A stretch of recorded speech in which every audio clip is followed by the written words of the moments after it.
جو اورل چیز ہے وہ تو سامنے نہیں آ سکتی نا. دیکھیں فوج نے الیکشن بالکل ٹھیک کروائے ہیں. جو فارم 45 ہے وہ آج بھی پورا ہے. دوبارہ الیکشن کرانے کی بھی ضرورت نہیں. صرف فارم 45 ہی اکٹھے کر لیں, اس کے اوپر سارے رزلٹ کلیئر ہو جائیں گے. آپ کو کیا لگتا ہے کس پارٹی کے لوگوں نے یہ جیتا ہے پھر؟ کمشنر صاحب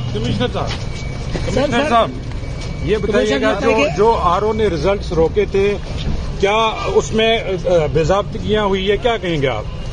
بالکل باضابطگیاں تو چھوٹا لفظ ہے. جو یہاں پہ ہوا ہے کہ جو لوگ آزاد امیدوار 70-80 ہزار کی لیڈ سے جیت رہے تھے, ہم نے ان کو ہروایا ہے اور ان کے اوپر جعلی مورے لگا کے سب کو ہروایا.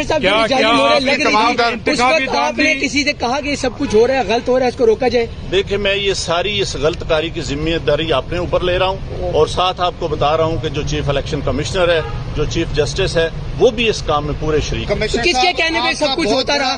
یہ اتنا سب کچھ ہوا آخر کس کے کہنے پہ؟ آپ کے اوپر کوئی دباؤ تھا؟ کس نے ایسا کیا؟ میرے اوپر کوئی دباؤ نہیں ہے. میرے باپ دادا بھی انگریزوں کے خلاف اور سکھوں کے خلاف جنگیں کرتے رہے ہیں, لڑتے رہے ہیں یہ ملک بنانے کے لیے.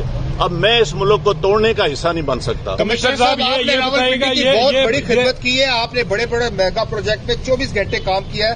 یہ بتائیے گا کہ آپ کو کمشنر چیف الیکشن کمیشن دباؤ میں لا رہا تھا کہ یہ کریں سارے کام, لوگ جیتوں کو آپ نے ہرایا, آپ کو نیند کیسے آتی رہی, کس طرح آپ کا ضمیر جاگ گیا؟ دیکھیں میں نے راولپنڈی کے لیے 16 گھنٹے کام کیا ہے. میں نے یہاں رنگ روڈ بنایا ہے, دوچا ڈیم بنایا ہے, ہولی فیملی ہاسپٹل بنایا ہے, جم خانہ بنایا ہے, میں نے لاری اڈے بنائے ہیں, مزدوروں کے لیے سینٹر بنائے ہیں, منشیات کے اڈے سینٹر بنائے ہیں.